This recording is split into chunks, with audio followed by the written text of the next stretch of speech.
You're nervous to travel because you've never been this far from home. Yes, sir. Born and raised in Reno. I only ever started leaving Reno when I joined the Nevada Commission.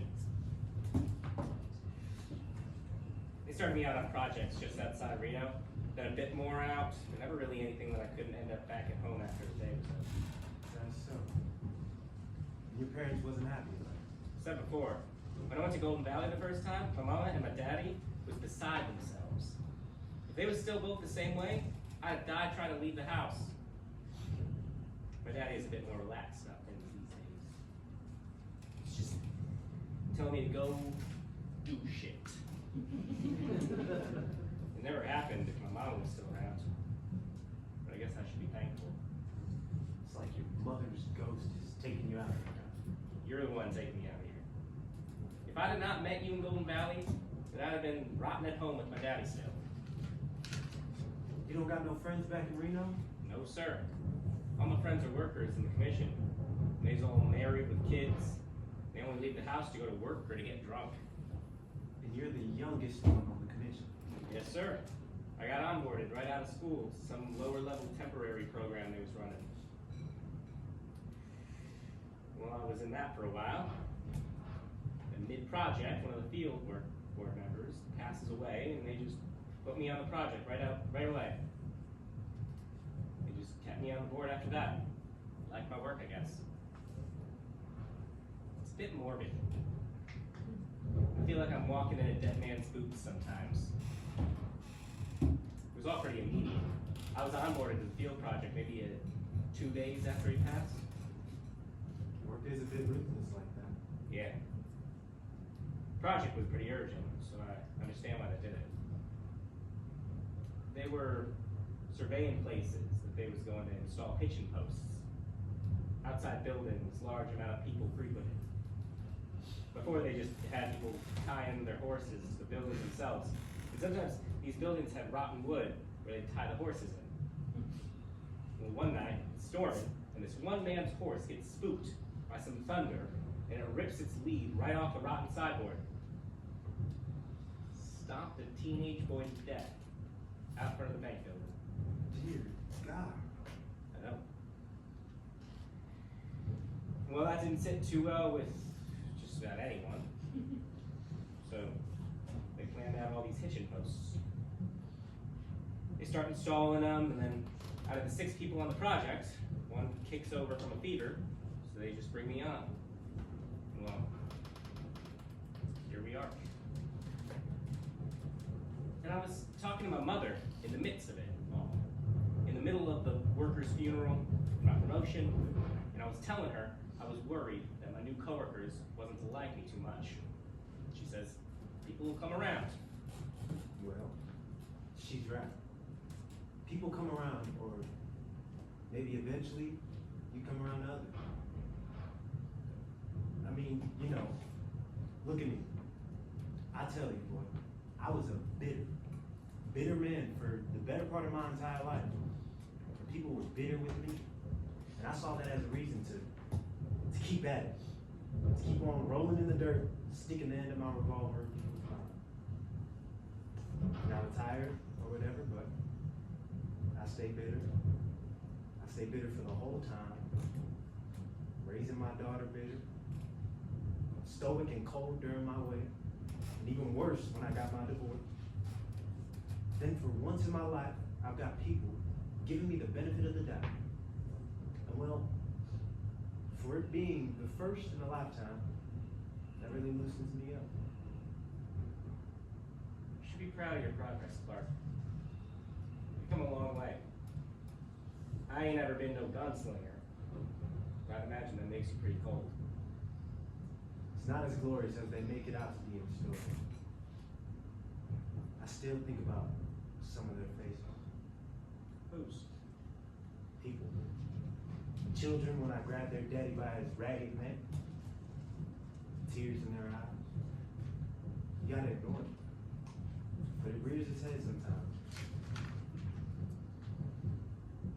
Clark, you may not like this question, but I've wondered a while. You ever take a life, Clark?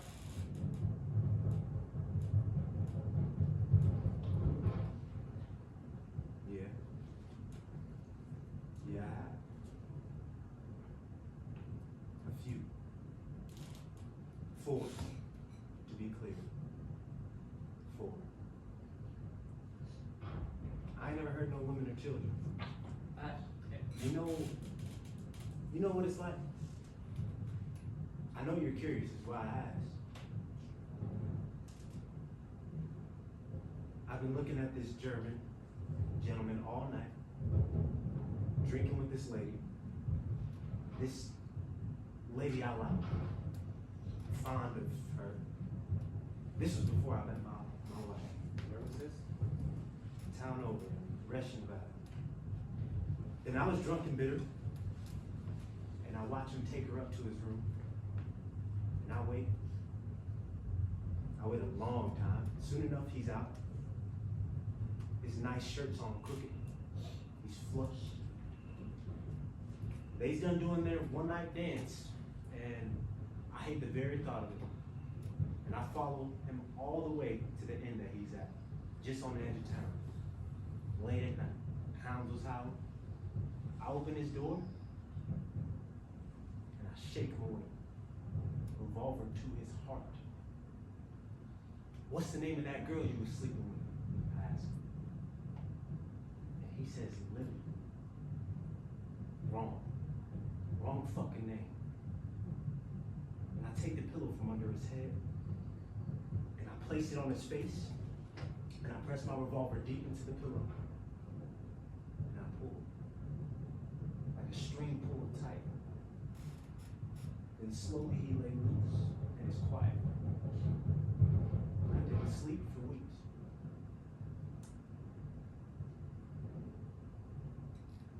That's one, Clark.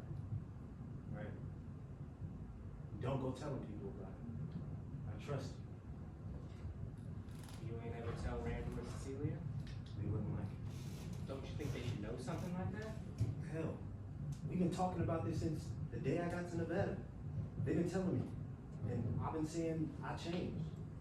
Hell, it's been 20 years since I took a life. I mention it, but I don't like talking about it. Right. I'm nervous to see Elizabeth. Yeah? Why?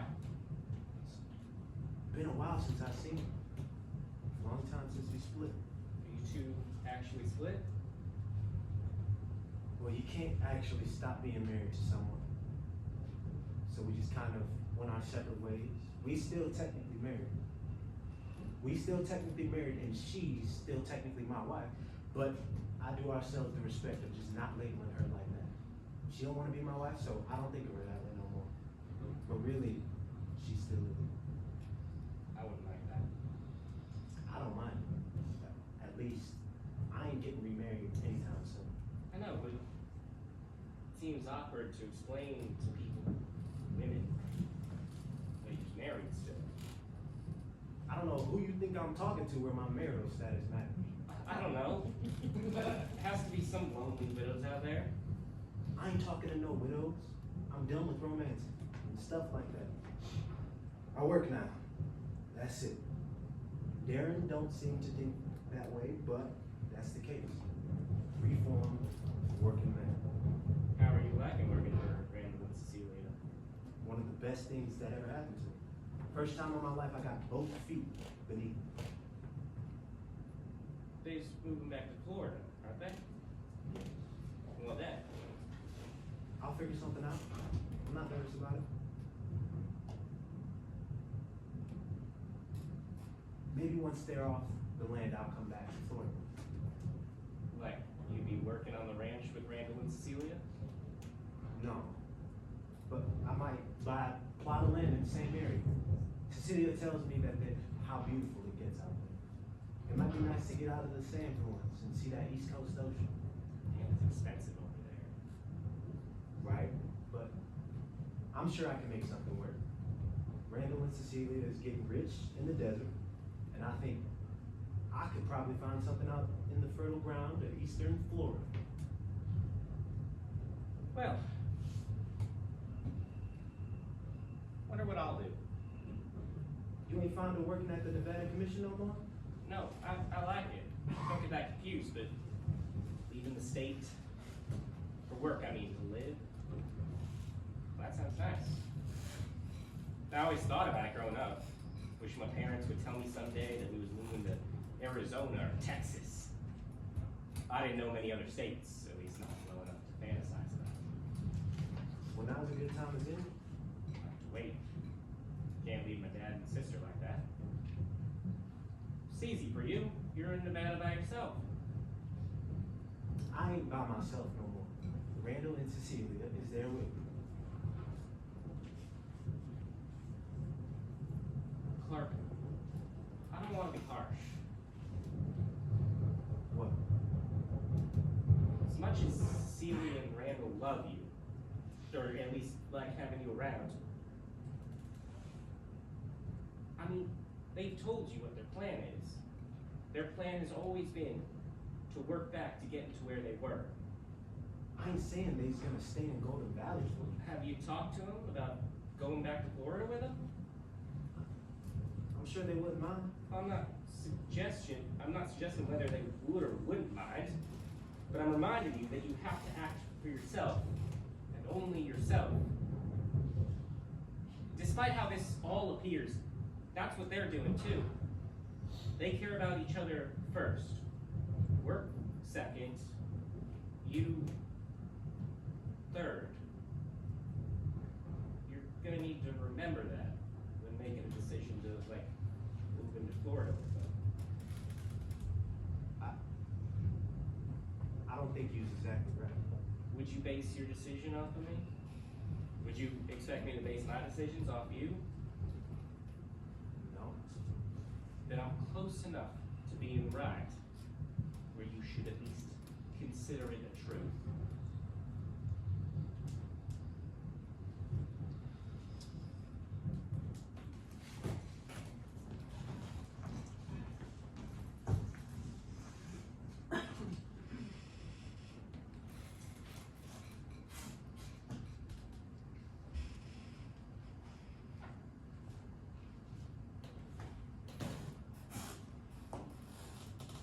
Mr. LeMaine.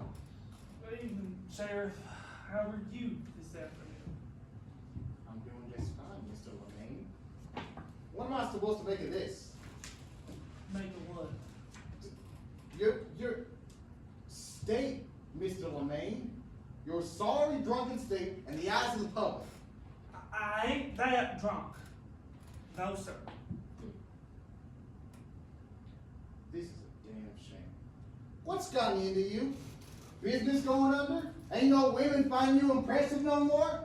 Or is it that dirty homosexual you've been around that's got you all confused? None of that. No. None of that. Well, then tell me what it is before I get you up off this porch with my hands. Your drunkenness is grossing me out. Fuck! Fuck!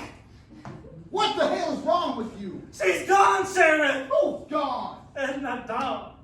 And who the hell is that? Everything I wished I could have been. Greatest goddamn treasure, the South, the Earth, really anything. And she's gone. She's gone forever. And I ain't ever get to make up with her, or talk to her again, or send her that goddamn letter I've been holding on for what must have been 10 years. 10 years I held on to that letter. What letter? When her husband died, I waited. I never told her how sorry I was. And I wrote her this letter saying that I was sorry, and that I am sorry, and I'm still sorry right now. I loved her, Sheriff. And now she's gone. I left us thinking I hated her. My God. God? Where's God? In the air. I feel sand in the air, Sheriff. No God. Fuck! There's no life left for me. Where's that lady you've always been working with? Maybe you ought to go see her and get up off this porch. Her daughter? Cecilia Dunn. Her daughter. I should go see her daughter. I see her and her daughter. I tell you, Sheriff, if there is a God in the air, anywhere, he sure as hell ain't in Nevada. Woo!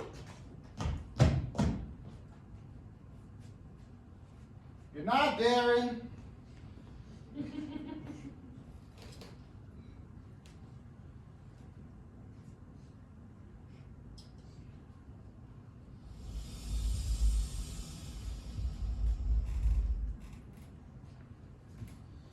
Well, how far is it from here to Elizabeth's house? Well, last time I was here, it was about just a 10-minute walk. But let's wait here. I need to gather myself. You nervous? What's got you nervous? Seen them both. I haven't seen her or my daughter in almost a year. Does your daughter ever come and visit you? No. Elizabeth won't let her visit Nevada. Why's that? Take a guess. I bet you'll be right. So just asking, Clark. I know you was just asking. Just a bit of a tense situation. You don't have to go and visit her if you don't want to. So I don't want there to be any pressure. It's not wanting to, it's whether or not I should. And I should. It's my daughter. I owe it to her to see her and talk to her mother. I need to. It's my duty as a father to Ellie. I don't want her growing up hating me. I'm sure she don't hate you. Well, I don't want her to hate me later either. Why would she hate you later? Why the hell does anyone do anything? I mean, what the hell is she supposed to do? She can't love me, that's for damn sure.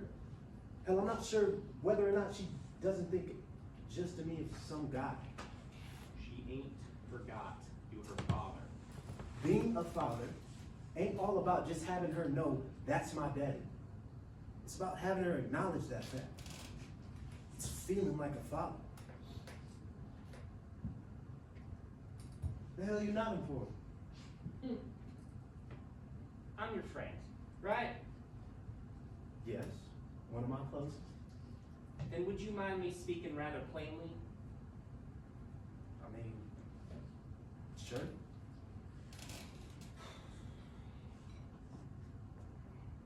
My mother died, Clark. You remember? Of course. Well, I went to collect her life insurance policy, and when I got there, they tell me that the policy was nullified because she didn't pay the last premium payment before she passed. Missed the mark by just a week or so. A lifetime of payment down the drain. I did the math, a 12th of her entire lifetime earnings. All for what? She bought literally nothing. Money to the boy. And I told this police officer, and I told my boss, they both told me the same thing, essentially. They told me the world don't wait for nobody, Clark. Nobody in no way. It's like trying to grab the wind. If you don't have control of it, riding it like a crazy horse, at some point you just have to let it go. You're telling me to just let it go? Not exactly. It's my fucking daughter. You can't control your daughter's life, Clark. You can be there as much as you can, but you don't live in Louisiana. We're actively going to Louisiana as fast as one can, and it's still a multiple day excursion. You can't move to Louisiana. And why's that? Elizabeth has been very clear with you that she wouldn't like that. I'm changing, aren't I? I'm fixing myself. That's not the point of why she wouldn't like it. Clark, it don't matter how capable you are of change. You love Elizabeth. You need to realize this right now. Before you go see her, you need to come to terms with this. This is a situation set in stone and blood. Right. Clark, I'm not trying to be harsh with you, or cruel, or trying to be reasonable. I know you are. It's just hard. I'm gonna ask you a hard question, Clark. All right. What did your wife say to you the day she headed to Louisiana? What the hell is Clark, that? I'm trying to help you. Just answer the question. She told me that she didn't think it would be healthy if Ellie grew up around me. She thought if Ellie grew up with me teaching her about life, she might come around to how I react to things and end up like me.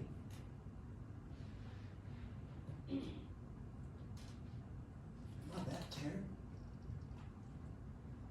What did she think she learned from you? To be bitter and hateful. I told you about that gentleman who was sleeping in the inn, and she was afraid of that. She was afraid Ellie would learn to hurt others, and I promised her, I told her I wouldn't. And Ellie was too young at this point to say anything about it. If you asked her now, what do you think she'd say?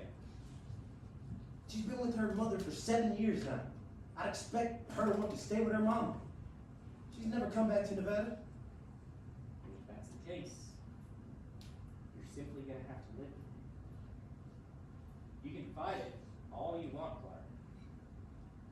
That's just the way it is.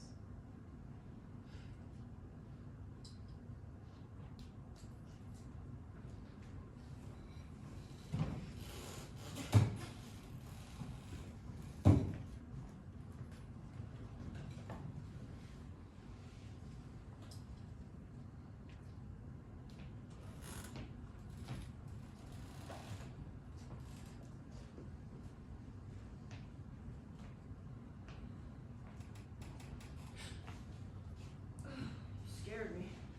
Sorry, Celia. And Keeper told me you'd be cooped up in here, and Cecilia, I was hoping I could talk to you. Just for a minute. I'm sorry. Darren, forgive me. I'm not quite in the mood to talk to anyone. Cecilia, Right now. you've been locked up in the rented room for 6 days.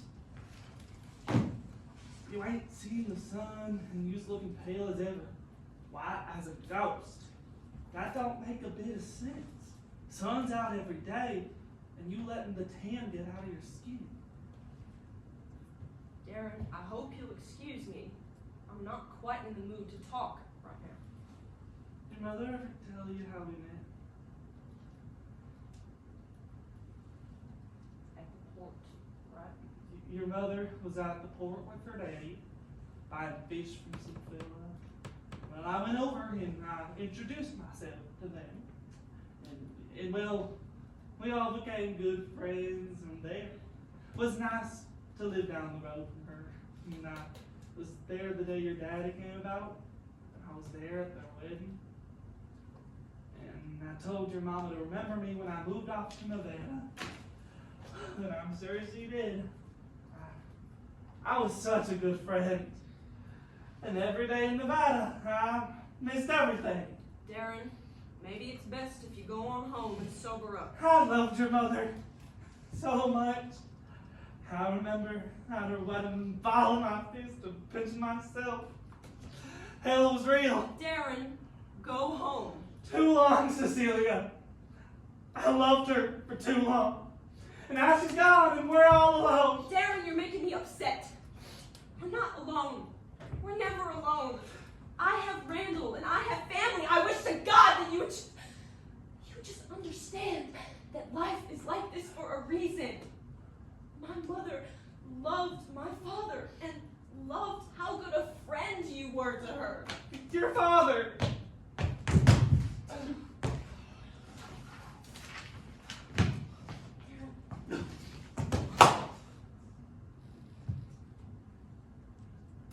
You look just like your mother. Please, just this one! You bastard! You dirty, rotten bastard! All this goddamn time! You only like me because I look like my mother? I am nothing like my mother! And I work every day to drill that into everyone's heads. I thought you cared. I thought you changed. You're nothing like what my mother would have loved. You're nothing like what you think you are. Cecilia! You bastard! What the hell is going on? He's drunk. And he's making it very fucking clear what his intentions have always been. My mother would have hated you. You moved to Nevada and you let it all simmer. Now of all times, under the very eyes of my mother, I hate you! Cecilia. No! Hell is cold, Darren. You've had your blinders on tight, and they've been leading you right to hell. I hope you like it. Randall, you have to talk to her for me. Are you serious, Darren? I mean, really? Are you serious? Go talk to her. After what you just did. Go and talk to the most important person in my life and get her to talk to you? No. No. There. That'd be just about the biggest mistake in my life. I'm shocked. This is what you come to. Trying to get what you want. I'm sorry. I'm sure. And I'm sure for everything else you've done. Everything you said to me, to Clark, to Cecilia. Go and talk to her for me. I'd rather take my own life.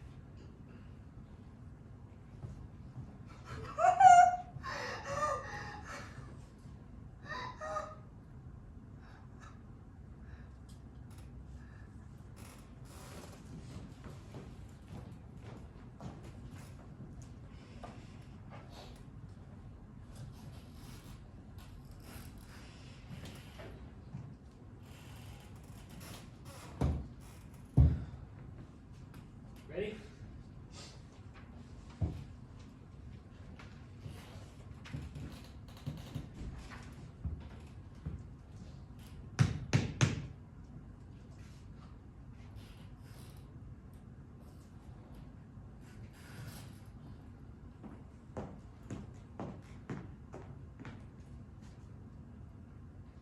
Clark? Elizabeth, you must have got my letter. Yes, I got it. I figured you'd be coming any day soon. It's late, Clark. Ellie's asleep. That's fine. Was just hoping I could introduce you to my friend here. He's a worker, the Nevada Commission, and I met him while he was surveying the land around my rock. You remember my rock? Of course I remember the rock. We sat under that thing for the better part of several years. Well, we're here. Let's come in.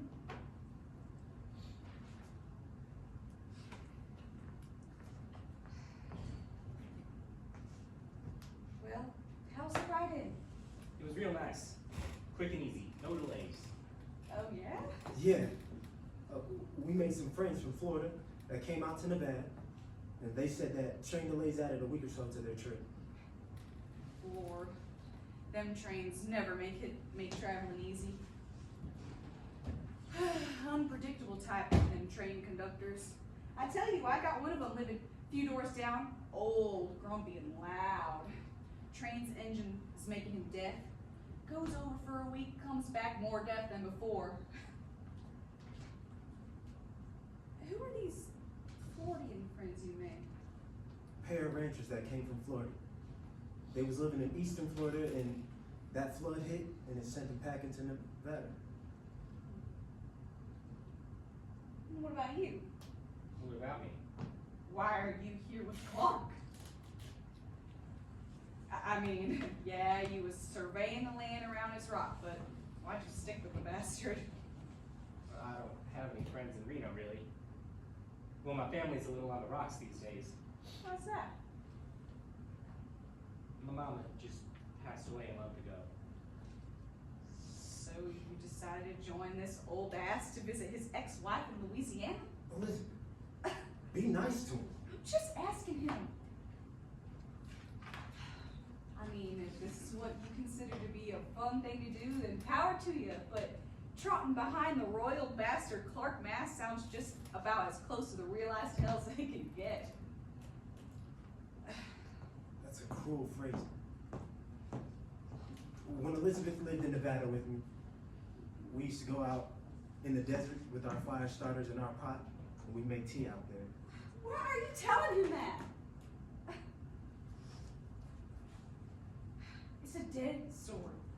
dead in the water. Clark used to get frustrated if the water would boil or if his nose would run.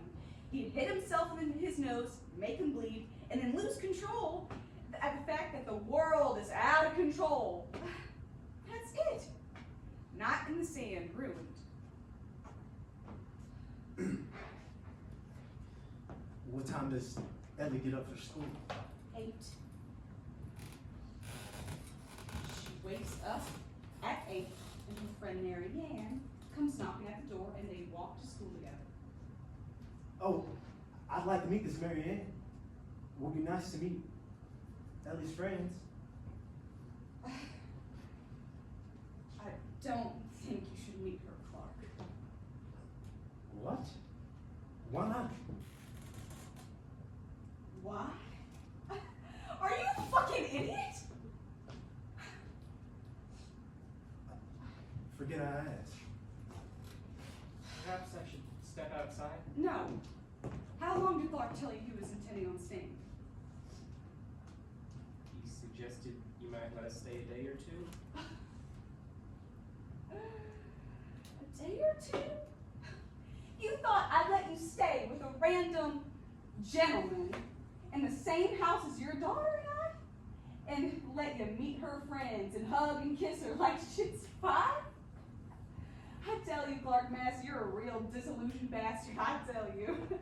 Your daughter don't want to introduce her friends to you. Are you serious?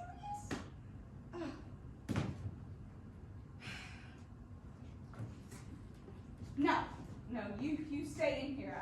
I think you should hear this, I have some hard truth for you, Clark. A real big one. Your daughter registered for school as only having a mother. And I told you that last time, and you laughed it off and called me a dumb bitch and stomped back off to Nevada. These friends from Florida, he ever called one of them a bitch? No, ma'am. He's a real two-faced bastard. Elizabeth, you gotta understand. Really, this time I'm making progress.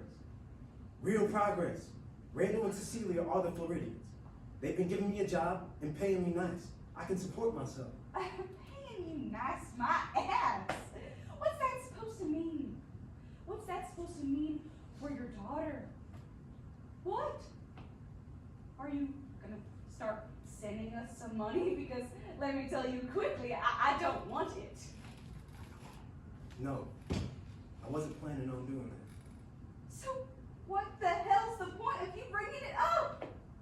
You don't call Cecilia a bitch because she's paying you good. Glad a woman finally got you in check. No, Then what? I'm saying that I finally got some actual stability to my life. Well, that's affecting how I work with things. Maybe affecting how you deal with things?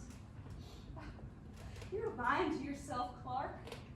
You always had money. You just think that since you're making it the honest way, that means you changing. There's no honest way. Then what the hell are you talking about? I found stability. I'm making money the good way. You ain't doing it honestly? I mean, what the hell? You might want to go back and tell Cecilia that No. you ain't shooting at helpless bastards for their money no more. I stopped doing that when we had Ellie. Like hell. You just did it in the town over. He ever tell you about his gun-slinging days? He was waist deep in the blood of other men. Real horrible bastard. Ever told you he's killed a man? Yeah, he told me on the way here. Ah! That's the Clark I'm familiar with. Avoiding hard truths till there ain't nowhere to go but with you. Onward. That's how we met. He was telling me he was a handyman, and I heard some stories here and there, but I thought you just a bad word for it. You lied. And you hid it till I was tied down on the tracks with you. You killed that Frenchman. And you said you couldn't sleep as you slipped under the blanket with me, still in your undershirt. You took the life in.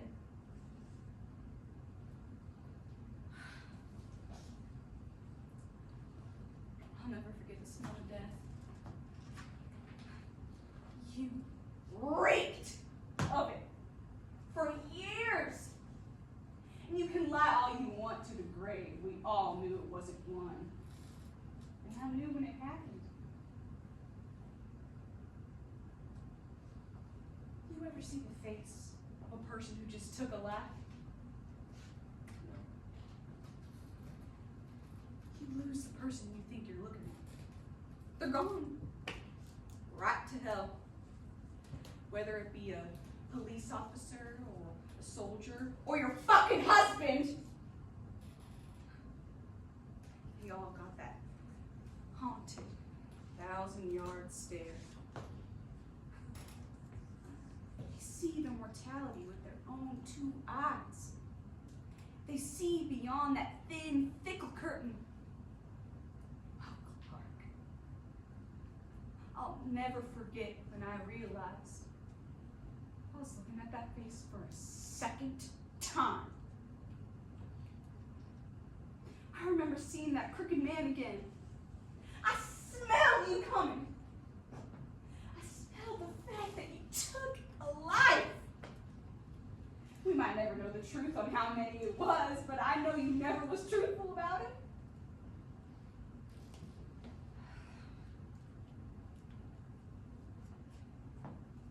How'd your mother die, Mr. Prospector? Pneumonia. Devil's illness. Took her quick. Well, that's how it gets you. One whole life, and he's sick of your ass, and he snapped his fingers and you're out. Don't give a shit about anyone, I don't think. No. I stopped believing in God for a little while after our marriage, Clark. Knocked the Christian faith right out of me. Well, I moved to Louisiana. Either of you ever met a nihilistic priest? Seems rather unpriest-like. Makes sense, Clark. It's so easy to blame yourself. It's those hands of God that cradle you and then crush you when you're tired. It's all based on how light you are in the world of emotional burden. We're all going to hell.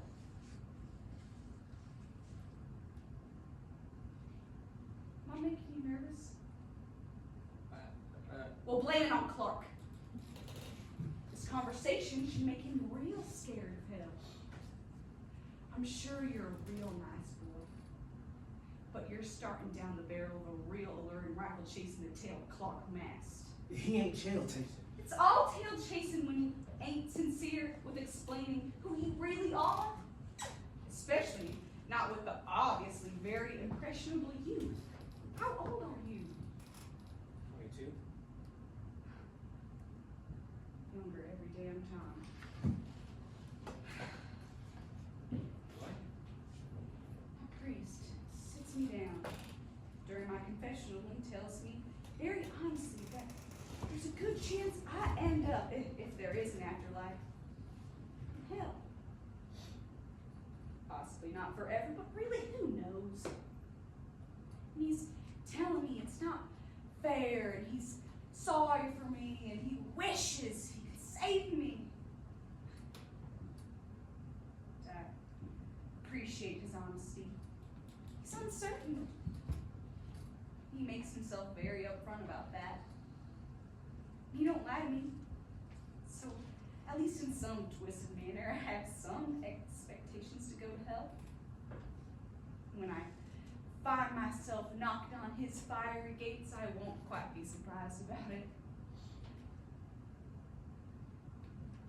And I ask myself, Clark, why is it that way?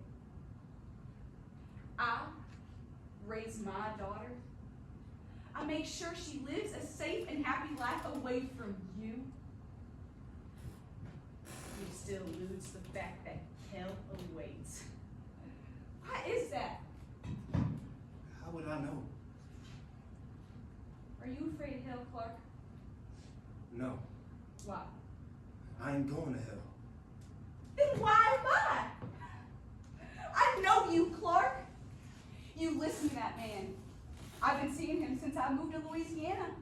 And his nihilism must be doing something right because I keep coming back. Maybe if he wasn't a priest, I'd marry him. You wouldn't. I would. And I'd be happy. Maybe he'd lay me down with me and he'd smell clean. Or he wouldn't smell like nothing at all. To be honest with you, Clark, at this point in my life, I can do just about anything that I like. I could move farther away. I could buy a farm. You're being cruel.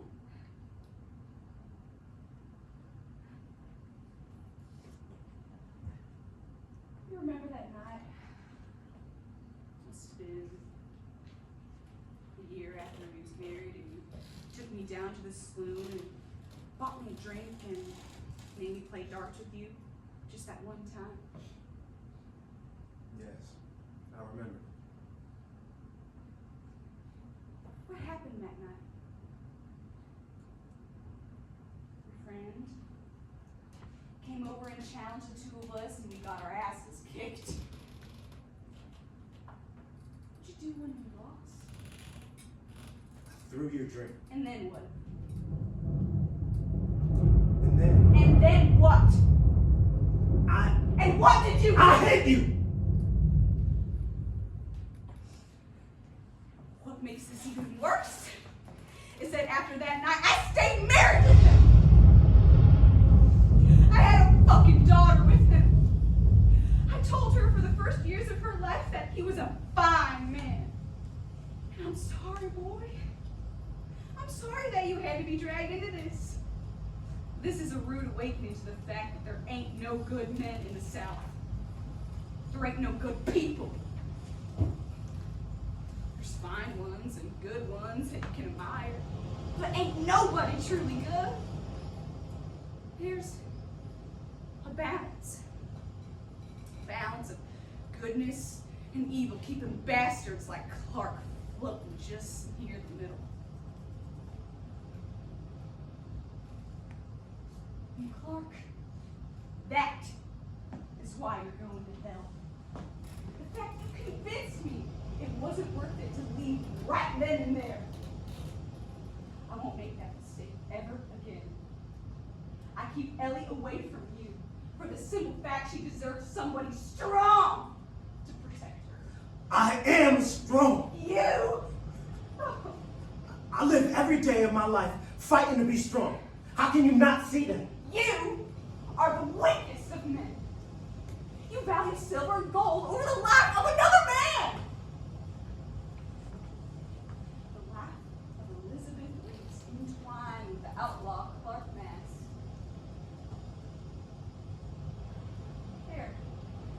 There's something you did well, Clark. It gave me purpose. Eventually, when your sorry ass caved in and gave me the individual power to care for Ellie alone, I became full. And only then. Must I be eternally under judgment for my shortcomings in life? What?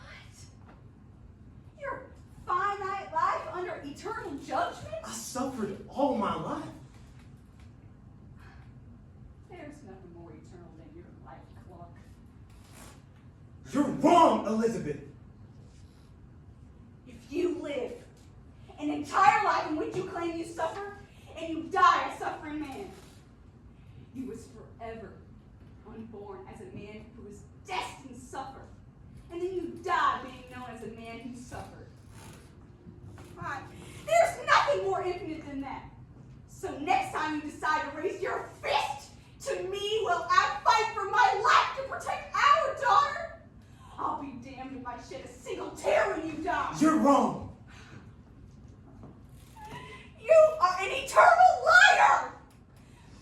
pray to God, for if there's any afterlife,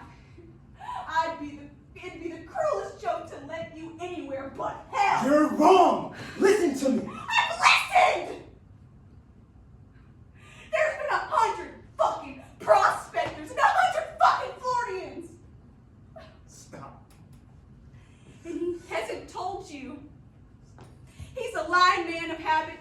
He's been through this 100 times. You're a liar. Your life, Clark. There's nothing more sick than this. I promise you this is what you answer to. God, you bastard! Stop talking to me. I've changed. You've changed 1,000 fucking times! You could change an infinite number of times, but the fact that you laid your hand on me once is enough for me to denounce your disgusting attempts at having me forgive you forever. But it wasn't just once, Clark. Far more than one time. You can't even come to admit the others.